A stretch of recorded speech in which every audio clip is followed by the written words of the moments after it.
আসসালামু আলাইকুম, সবাই কেমন আছেন? আলহামদুলিল্লাহ, আপনাদের তো আমরা ভালো আছি। আমরা আজকে দেখাবো, এটা হলো আপনার সুইং ব্রেক। এদিকে থাকলে আপনার সুইং ব্রেক থাকবে অটোমেটিক, লিভার ছাড়লে অটোমেটিক ব্রেক হয়ে যাবে। এদিকে থাকলে, মাঝখানে থাকলে রিলিজ থাকবে, লো সুইং, সুইং লো হবে।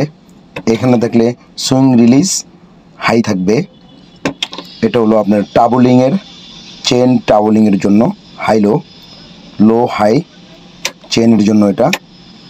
এটা হলো গেন্ডি, আপ ডাউন।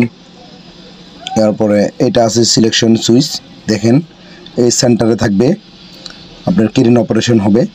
এদিকে থাকবে গেন্ডি কাজ করবে, উইথ উইন্স রিভিং উইন্স কাজ করবে। এদিকে থাকবে নিচের জ্যাক ফাংশন কাজ করবে। এবার আসেন আপনার, এটা হলো রিসিট সুইচ, মনিটরে রিসিট করবেন, রিসিট সুইচ বলে এটাকে। এটা হলো অ্যাসেম্বলি ডিস অ্যাসেম্বলি সুইচ। এরপরে আসেন, এখানে আসেন ওভারলোডে কাট অফ হইলে মনিটর লিমিট ইমার্জেন্সি সুইচ। এটা হলো বোম 30 ডিগ্রি নিচে গেলে কাট অফ হয়ে গেলে ওভার হুইস্ট বোম ইমার্জেন্সি সুইচ।